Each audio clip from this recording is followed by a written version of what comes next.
Escolher como pagar um imóvel é uma decisão de 30 anos. E a maioria das pessoas toma essa decisão em 30 minutos, na mesa do corretor de imóvel, olhando para uma coisa só, o valor da parcela. Será que cabe no bolso? Então, se couber, tá fechado. Só que a parcela não é a única forma para decidir isso. Hoje eu vou colocar as 3 formas na mesa, que são à vista, financiado e consórcio, com um imóvel de R$1 milhão e cada um dos cenários na sua mão. Ao final, você não vai saber qual é a melhor opção, vai saber decidir qual é a sua melhor opção.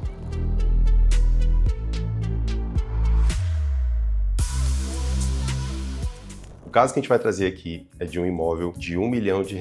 E para fazer essa simulação, os cenários, eu vou usar o Cosmo. O Cosmo é a minha plataforma de planejamento financeiro pessoal para os planejadores da Astera e para os meus alunos também, para utilizarem com os seus clientes. Aqui no Cosmo a gente tem uma aba chamada de objetivos. E eu vou mostrar para vocês como é que a gente calcula, faz todos esses cálculos, clicando aqui em novo objetivo. A gente tem a opção de compra de imóvel, que é uma simulação guiada que a gente tem dentro do Cosmo, para que a gente possa ajudar os clientes, possa ajudar você a entender melhor esse cenário. Então, para a gente fazer esses cenários aqui, para você também ficar bem situado, pega um papel e caneta, pausa o vídeo, vai lá, ou abre o bloco de notas e vai anotando esses valores, porque é muito importante para que você depois lembre disso, ou então salve esse vídeo aqui para você poder assistir depois.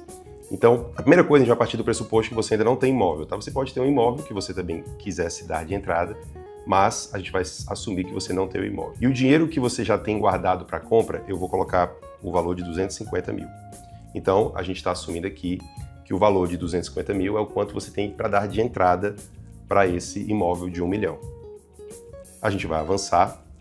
Aqui eu vou colocar o valor do imóvel desejado. Então, o valor do imóvel hoje é o valor de R$1 milhão, que é essa simulação que a gente vai fazer. Aqui embaixo a gente tem o prazo até a compra, e nesse a gente vai mudar para 24 meses. Por quê? Porque o objetivo é, um certo curto prazo para a realização desse objetivo.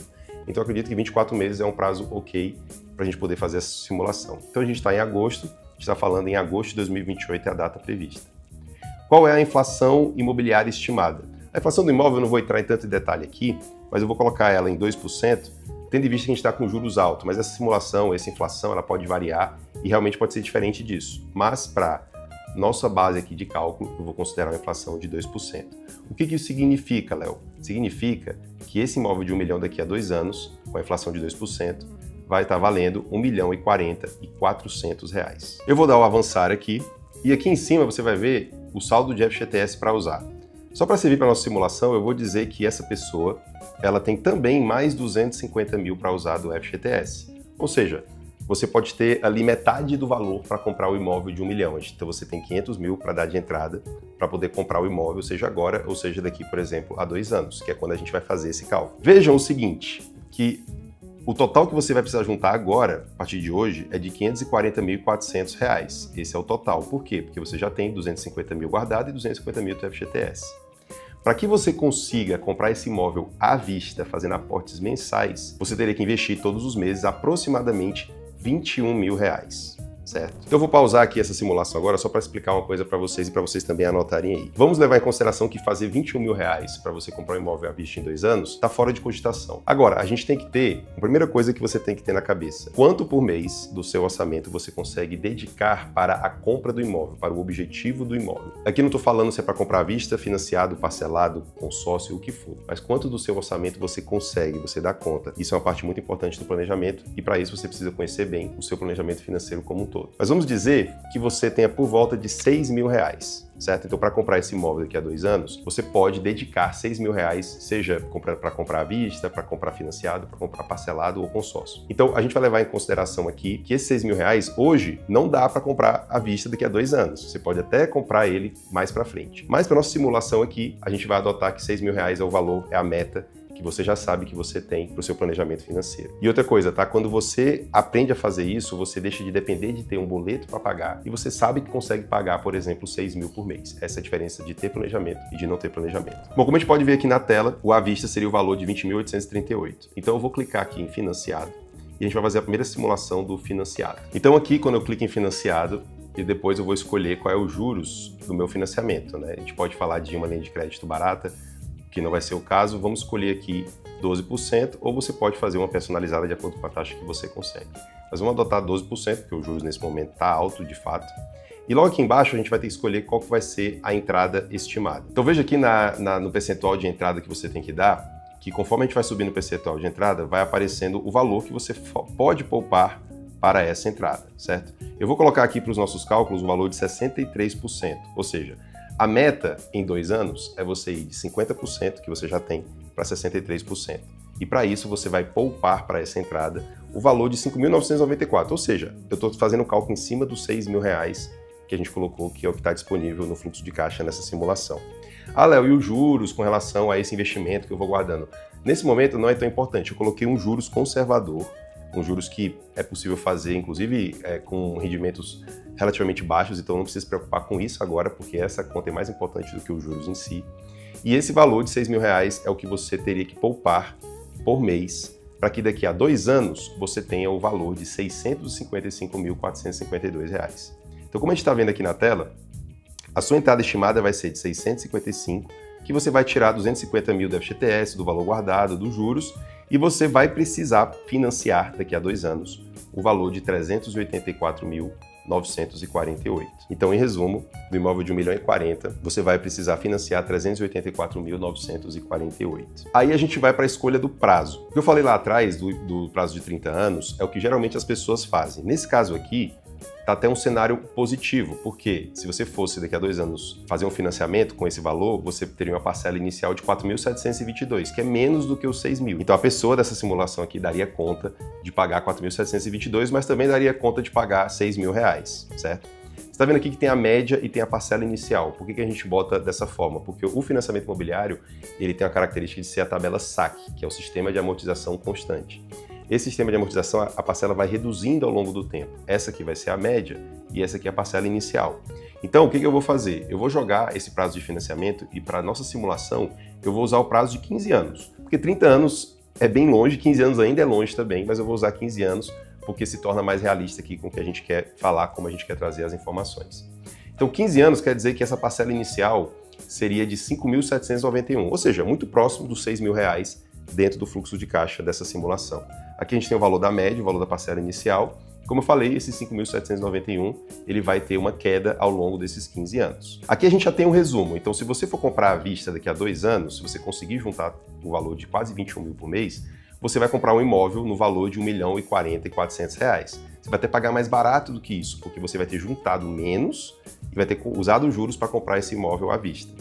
Já no financiado, esse imóvel vai custar R$ 1.370.969. Esse vai ser o valor financiado de R$ 1.370.000, que nessa simulação vai ser pago ao longo desses 15 anos e começando pagando ali perto dos, como a gente pode ver, R$ 6.000 por mês, que é o fluxo de caixa. Tem uma questão relacionada aos juros do financiamento, que é muito importante você saber. Vou falar um pouquinho mais, detalhar um pouquinho mais daqui a pouco, mas que quando você antecipa ou quita uma parte do seu financiamento, você tem uma redução dos juros que você pagaria com aquele valor que você quitou. Então, no financiamento, você tem a opção de quitar e ter um desconto desses juros que você pagaria ao longo desses 15 anos. Ou seja, se começar a sobrar desses 6.000, pode ser pago, adiantado alguma coisa, isso vai te dar um desconto dos juros ao longo da dívida. Com relação ao consórcio, a gente vai clicar aqui agora em comparar com o consórcio. Então, o consórcio eu vou trazer algumas regras e vou explicar o porquê delas para que a gente possa incluir nessa simulação. O prazo total de 180 meses, que eu coloquei aqui na simulação, é uma média de uma carta de consórcio do mercado como um todo. Você vai ver que tem a taxa de administração e o fundo de reserva. Então essa taxa aqui somada dá 20%, ela é uma taxa também média do mercado de consórcio. Agora, lance ofertado. Aqui uma coisa muito importante, você vai falar assim, Léo, mas em relação a consórcio, você vai detalhar e tudo mais? Gente, olha só, daqui a pouco eu volto para falar sobre essa questão do consórcio, sobre lance, sobre a quitação, sobre todas essas questões relacionadas ao consórcio, a taxa do consórcio também.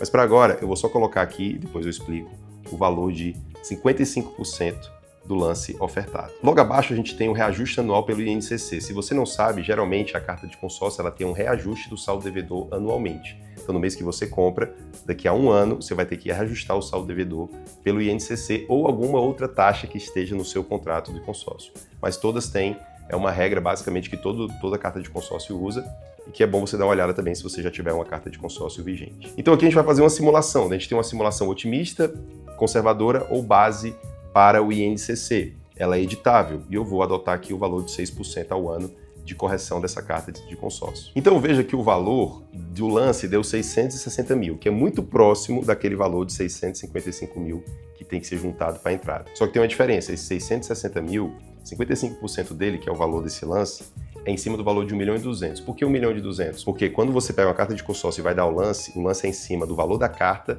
atualizada, mais a taxa daquela carta de consórcio. Então, nesse caso, 1 milhão com 20% de taxa vai dar 1.200.000, o valor total dessa carta para ser ofertada ao lance. E 55% disso vai dar os 660 mil. Então, nesse momento, quero que você só entenda que os 660 mil da carta de consórcio, ela equipare aos 655 mil que dá de entrada na hora do financiamento e daqui a 2 anos. E veja que para poupar para dar esse lance, também precisa economizar 6 mil reais aproximadamente. Ou seja, então a ideia do que você tem hoje para poupar, para poder daqui a 2 anos usar para dar uma entrada, né? Ou então você pegar uma carta de consórcio, é a mesma. Você precisa de mais ou menos 6 mil reais, que é o nosso fluxo de caixa. Veja que no consórcio também você tem o valor da parcela sem o lance, pós-lance e o valor final. E aqui o valor da parcela média que se tem também com relação ao consórcio. Então, no caso, a parcela média está dando R$ 4.700, que está um pouco abaixo dos 6 mil, mas está dentro. E aí a gente também vai entender daqui a pouco como que isso se encaixa na simulação como um todo. Agora, veja uma diferença também em relação ao financiamento. A primeira diferença é o seguinte. Veja que no pós-lance, o valor da parcela da carta de consórcio é de R$ 3 mil. Só que veja que no final a previsão é chegar até passar dos R$ 6 mil. Por quê? Porque como a carta de consórcio todo ano vai atualizar por um índice como o INCC ou algum outro, a carta de consórcio que vai ficando de saldo devedor, ele vai ficando mais cara. Então, anualmente, a sua parcela do consórcio vai ficando mais cara e muita gente que vende consórcio não fala isso. E a gente vê que no final o consórcio sai por quase 1,5 milhão nesses 15 anos, o valor total somado, atualizações previstas e tudo que envolve a carta de consórcio. Agora eu vou te contar algumas coisas. A primeira, antecipar consórcio não te dá desconto de juros. Lembra que eu falei que no financiamento dava aquele desconto de juros? No consórcio não tem isso. No momento que você contrata uma carta de consórcio, o que vai acontecer é, você não vai ter como antecipar esse valor com juros, ou seja, independe do que você tem para antecipar ou não nesse caso. A segunda coisa, na vida real, dificilmente você vai conseguir uma carta de consórcio por um valor baixo, tá? Eu estou colocando 55%, mas deixa eu te contar, até 55% às vezes costuma ser difícil. E a terceira é que o consórcio acaba te prendendo mais, é um contrato que não te dá margem depois que você já está com o imóvel com o consórcio, de sair dele de uma forma muito fácil. Você vai ter que pagar aquela taxa, talvez se você antecipar, você não vai pagar as atualizações, mas você não tem mais desconto além disso. Agora o detalhe que muda a leitura das duas opções e que você não vai encontrar em outros lugares. Repara o seguinte, nos 2 cenários, a pessoa juntou quase a mesma coisa, por volta de 660 mil. Mas no financiamento, esses 660 mil viraram 63% do imóvel. Já no consórcio viraram 55%. Mesmo dinheiro, só que um percentual diferente. Por que aconteceu isso? Porque a diferença está na base da conta. No financiamento, você compara os 660 mil com o valor de compra do imóvel, R$ 1.040.400. Já no consórcio, você compara com a carta, mais a taxa, que vai dar aí por volta de 1.200.000. A taxa de administração, ela entra como base e vai empurrar essa régua para cima. Então o resultado é, a mesma reserva, ela vai valer menos no consórcio e você acaba largando a corrida uns passos atrás e muita gente também não percebe isso. Agora, para jogar limpo, o consórcio ele pode sim valer a pena. Se você, por exemplo, pegar um lance muito baixo, 30%, 35%, o que é difícil de conseguir, mas digamos que alguém consiga esse tipo de lance. Ou então você tem uma taxa de administração baixíssima. Tem alguns casos, né, que às vezes tem promoção em algumas cooperativas que tem de 6, 7, 8%, que aí sim, esses casos podem fazer a conta favorecer mais o consórcio. Só como eu falei, achar um desses dois é difícil. E os dois juntos, mais ainda. E quando você vai ver na média do mercado, não é isso que eles te oferecem. Agora, finalmente, para a gente poder comparar as 3 lado a lado, eu quero fazer um pedido rápido para você. Se esse tipo de conteúdo, se esse tipo de conta que eu estou fazendo te ajuda a pensar, se inscreve no meu canal, dá like no vídeo, compartilha com quem pode se beneficiar desse conteúdo. Então dá uma olhada. À vista saiu R$1.040.400, só que juntar R$21 mil por mês durante 2 anos é desafiador. Financiado R$1.370.969 e o consórcio R$1,5 milhão nesse caso de 15 anos. Sendo que no caso do financiamento, você consegue antecipar, então, por exemplo, se começar a sobrar um pouco mais ou você quiser antecipar, você consegue o desconto dos juros. Já o consórcio, claro, esse valor também pode ser menor se você antecipar valores maiores da carta de consórcio e não tiver essa atualização toda do INCC da carta de consórcio, mas, via de regra, não tem. Agora, outra coisa, não é a tela bonita que decide absolutamente nada. Ela só vai te ajudar, te expor, para você colocar para fora o raciocínio que eu acabei de fazer. No papel, a conta é a mesma, a diferença é que aqui ela fica salva lado a lado, é mais fácil de você enxergar esses cenários. Repara que eu abri esse vídeo não trazendo qual é a melhor opção, porque a melhor opção pode ser que não seja viável, como seja a parte à vista, pode ser que o consórcio e o financiamento, de fato, para o seu caso, faça mais sentido. Então, não vai existir uma decisão solta, tão clara, a não ser aquela que faz sentido para você. Então, existe o melhor momento no seu caso, e nisso você consegue chegar através de um método e não por um palpite aleatório. Ah, Léo, quais são esses métodos? São 3 perguntas, então você vai responder essas 3 perguntas, e se você conseguir responder, você vai saber qual a melhor decisão a ser tomada. A primeira, quanto isso custa no total, somando tudo, para a simulação que você quer fazer, relacionado a compra à vista, financiada e consórcio. Então, você pode fazer essa simulação com base no que você precisa, você tem que entender a soma de cada um. A segunda, quais são as opções de saída que você tem, caso você queira antecipar, vender ou se desfazer do imóvel de alguma forma. Importante também você entender isso, porque dependendo da sua situação financeira, a sua opção de saída vai ser diferente desse caso aqui, que vai ser diferente de outro caso. E a terceira, se a parcela cabe sem te sufocar, sem mudar o seu fluxo de caixa mensal ao longo desses anos. E claro que para isso um bom planejamento é imprescindível, e se você entender esses 3, você já tem o caminho traçado. Nesse caso, o financiamento se mostrou aí melhor, né? Mas por acaso, se você mudar o prazo, a taxa, o quanto você tem hoje, a resposta ela vai mudar. Por isso não adianta ficar falando que financiamento é melhor que consórcio. Geralmente é, mas também não serve para nada se você não colocar isso na ponta do lápis. E entender esses números vão servir para a sua vida inteira. E no final, dinheiro é para servir a sua vida e não o contrário. E essa é a diferença entre comprar um imóvel e passar os próximos 30 anos preso a ele. Agora, se você está com essa decisão na frente agora, faz uma coisa por você. Roda essas contas antes de você assinar qualquer papel. Não essa aqui do vídeo, tá? As suas, com os seus números. E se fizer sentido fazer uma reunião com um profissional de finanças, um planejador financeiro independente, se está de frente a essa decisão, clica no link aqui embaixo, marca uma reunião de diagnóstico com um planejador financeiro da nossa equipe. Ele vai te ajudar a entender essas contas e a gente vai ficar muito feliz porque aí você vai ter um planejamento para comprar o imóvel de fato do jeito que você quer. Até mais.